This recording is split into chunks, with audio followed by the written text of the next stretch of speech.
This is TechCrunch.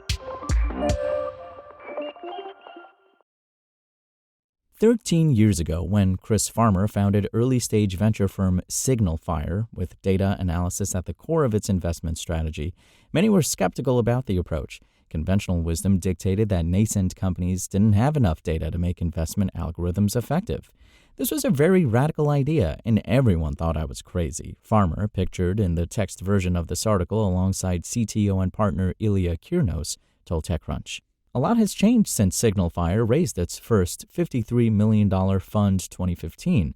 Today, more venture firms are adopting data-driven strategies in addition to, or sometimes even instead of, traditional VC methods that often rely on networking.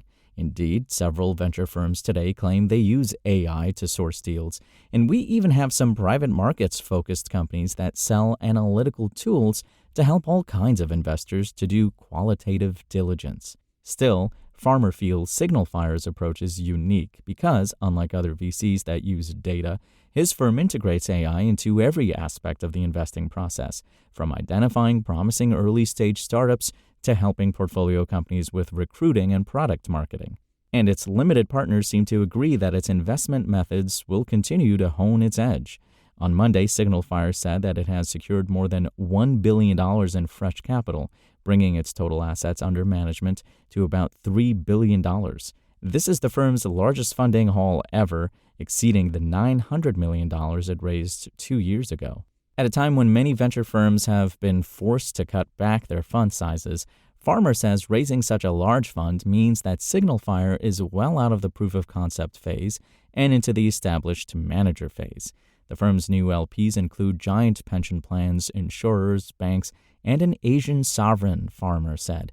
Indeed, CalPERS, the largest pension fund in the U.S., has reportedly committed $100 million to SignalFire for the first time. According to Farmer, a significant reason some of the world's biggest institutional investors were excited to back his firm was its focus on seed and pre-seed startups.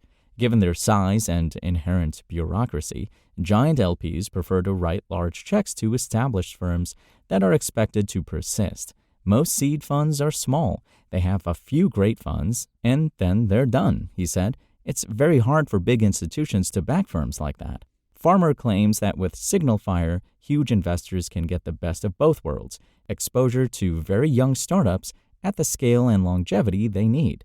Although the firm's first point of entry into startups is at the pre-seed and seed stages, its model is to use its giant fund to keep investing in companies as they grow. Of course, this strategy isn't too different from most multi-stage firms, except that most of those investors tend to be more focused on initially backed companies at Series A. We use our scale to outgun everyone at the seed, Farmer said, noting that SignalFire has invested $100 million into some companies. That kind of capital is not readily available to most seed-focused firms. Farmer said the firm's model has helped it identify trends before its competitors, despite having few significant exits. He points to early investments in startups such as Grammarly, which was last valued at $13 billion, Grow Therapy, which last year raised an $88 million Series C from Sequoia, and Even Up, an AI software for personal injury lawyers that's worth over $1 billion. For this new set of funds, the firm plans to continue investing in sector-specific AI startups, including healthcare and pharma, consumer, infrastructure and developer tools, and cybersecurity. Despite its AI focus, SignalFire is deliberately avoiding companies building the foundation layer for AI models.